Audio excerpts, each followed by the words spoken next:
Step one, we're going to charge up the compressor, and then I'll show you the next step. Okay, both valves are closed here that feed the water to the coils, and we will hook in over here to blow air through the lines all the way back to the garden. The reason the valves feeding the coils are turned off is to keep the high pressure from going through the coils. They probably don't want much more than the 15-20 psi that's typical of a radiator. So here we go, we're hooked up, compressor's running again. Now we have opened the valve, these are closed, so it's going this way to the garden. Handles up, I think that lets the water go through. I will put it down just to see what happens. I think that is closed. That is open. We'll go to the other end of the hose, see what we see. The valve on the end of the hose was mostly closed. It's open now. You see the water pushing out. I'll keep this going until there's air. Then we'll go back to the main part of the project. You may be able to hear that there's just air coming out now. So we can rearrange things and start blowing out the coils. Now we have turned off the valve from the hose to the system, so the compressor's building up pressure. We'll disconnect from here, but we'll leave that port open to let water out. And also we'll take the bottom off of the filter, let the water come out there when we start blowing out coils. But first we need to turn off the in valves from all but the first one. We'll start at the west end with blowing the water out because it's the farthest away. This is a special case. This coil is for the music team. There's no out valve. The in valve's wide open. Because of its height, we have to dial back the others so there's enough pressure that this one can get water. I'll move one at a time so you can see the inlet valve positions for the typical balancing, but I won't make you watch me walk from here to there. This is the eastmost regular coil, and the inlet, there are arrows, so this is an outlet. These are related to inlet. This valve is the inlet valve. I'll show you what this one's for later. You can see its position, it's part just a little ways open, maybe 25-30 degrees. There are 6 of the regular coils, so the eastmost regular coil is number 6. This is number 5, and unfortunately the valves are already shut off. I've made some marks.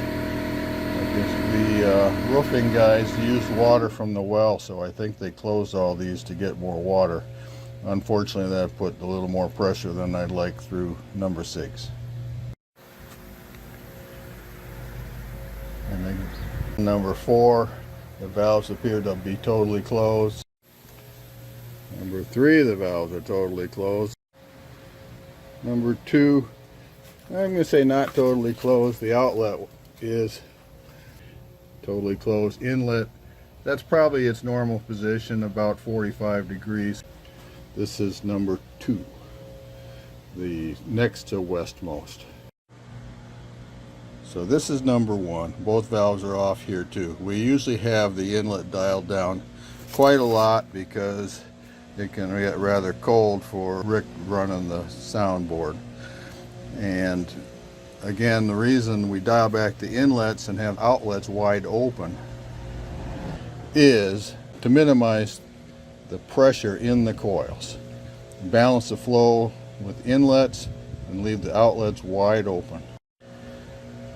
Now with all the valves closed, what we will do is we'll open the inlet valve, which is this one. You can see the inboard arrow. but we'll open that wide open, and then we will be hooking in here, which is at the outlet, and the outlet valve is closed, so we can force air backwards through the coil all the way through the line back where we push the air through to the garden. So on number 1 here, the westmost, take this cap out right here. And we're going to set it where we won't lose it. Screw in this adapter for the air pressure. Now the air will go in here through, which is the outlet normally, with the outlet valve closed, so it forces it back through the coil. This valve is now open. We'll hook up the air here in a minute, and it's hooked up. We just open this valve, the air's going through. So now the compressor started to run, and we're out the filter. Somebody had that blocked up too, so I'm hoping the pressure didn't get too high on number 1. We'll check for leaks when we put in the antifreeze. So I will turn off this valve so the compressor can build up air again. Then we're going to undo this. I'll show you how we set it up to add the antifreeze. Before we put in the antifreeze, let's put the cap back in the bigger cap that you'll see in a minute.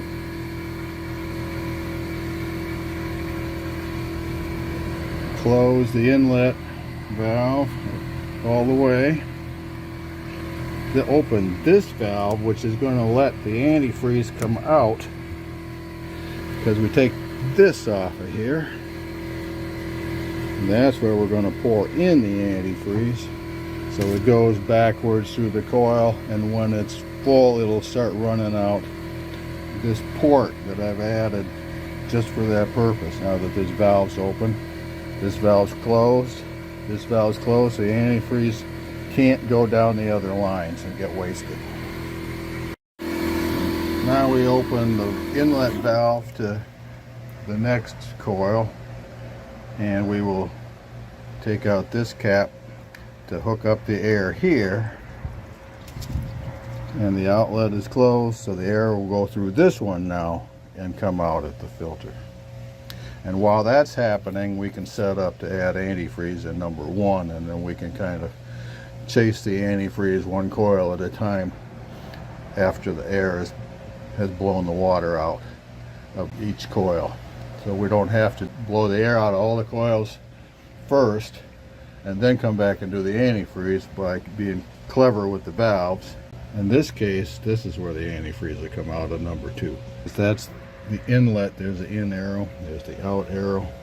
We'll be pouring in here, which is going to take a wrench when we put the antifreeze in, but first we have to hook up the air, blow this one out. You can see the outlet pressure is set to be less than 25 psi. Can't always count on, but it helps to prevent accidents that overpressure the coils. Okay, so we're turning on the airflow to number 2. You'll hear the compressor come on any second now. The water's running, you can hear it, and then I'll go to the other end and see it come out. And some water's coming out already, even though the supply lines probably was almost totally empty after we did number 1. Finishing drizzling out here. I had poured it in this spout here, and now you can see that we have filled up the coil with antifreeze, the RV antifreeze for the winter. And now that the antifreeze came out this port after pouring in this port, we're going to open the that's the inlet valve. Keep that shut, and we'll open the outlet valve. That way if there's thermal expansion or something, there won't be pressure building up in the coil. But the inlet valve is closed in case some crazy reason, the water gets turned on and heads this way. No more water from number 2, so we will move on to number 3 with the air hose and then put antifreeze in number 2. Okay, number 3 is ready to put the air in, and we'll go put the antifreeze in number 2. All I gotta do, open the valve that is for the inlet, which is this one. The outlet's closed. Open it up. Okay, compressor's running, so I expect the water's going to come at some point, unless that's one of the coils that's got enough of a leak to empty itself, which I suppose is a plus. We'll check when I put the antifreeze in. There's signs of water on number 3 here, so it probably drained itself, but I'm still going to put the antifreeze in.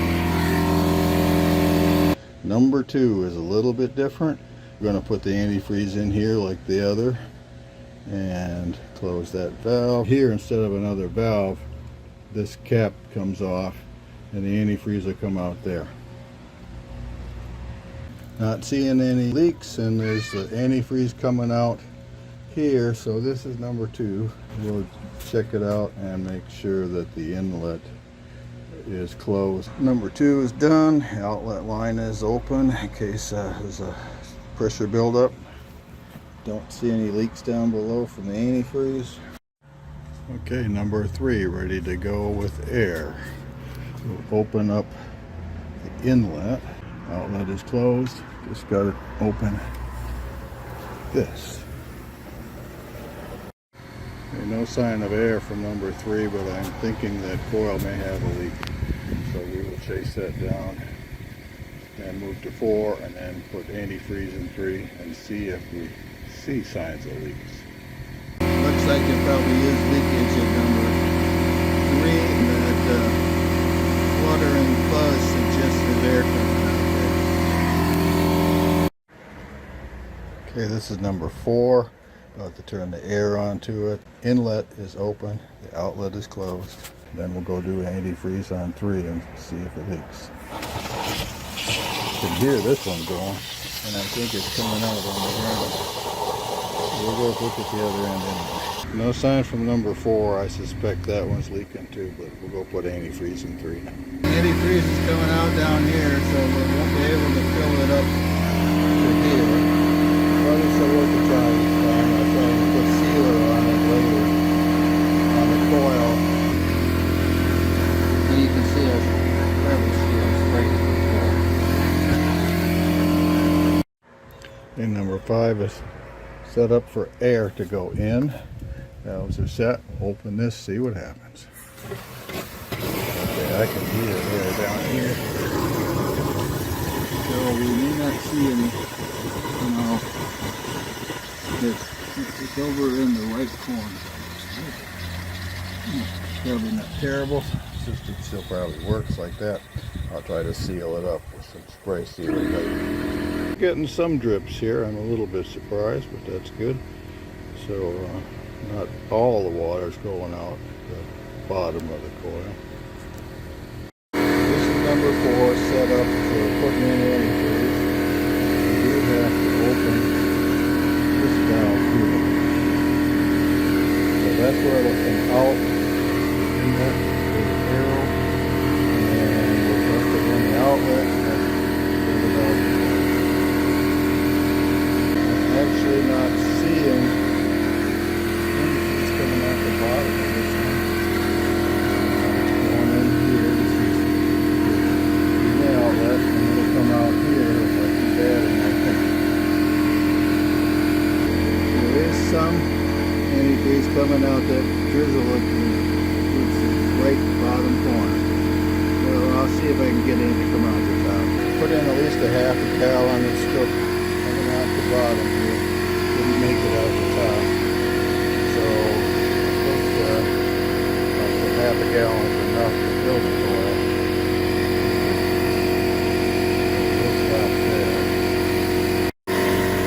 Number 4 is back together. Taps on. Inlet valve is open. Outlet valve is open. Outlet valve is open. Inlet valve is closed. waiting for the compressor to shut off before I turn on the inlet valve. The reason this pipe is so tall compared to the others is for some reason this coil needed more head. I would have to pressurize the line to get the antifreeze to flow through, even though there's a significant height difference here. But this finally was tall enough that I don't have to pressurize it. It will flow through. But first we're going to push the air through it. I'm hearing quite a lot of air coming out down here, so I suspect this one will show us leaking when we put in the antifreeze, but we'll go look at the other. This time I'm not even seeing any drips, so I expect this one leaks a little faster than number 4. Okay, number 6, turning on the air. Definitely hearing water down here. Not seeing it. Maybe it's mostly empty. We'll look. From number 6, I'm guessing we'll find that there's leak when we put in the antifreeze. Okay, oops. Dumping antifreeze in number 5 to just see where it comes out. This is the one with the extra head, but you can see it's going down pretty good now. Okay, it is running out the bottom of the right corner again. Okay, time to take this thing down. It's got a couple screws I'm going to take out that just let it leak. There's one up under here you can almost see, and the other side. Those two come out, and I stick them in a couple holes in this board to hold them till spring. And then I try to get her back in place so it seals up well enough to do what it's got to do. You might be able to see this one's already dripping a little bit. There it goes. The other one probably too. So now the screws are just stuck there.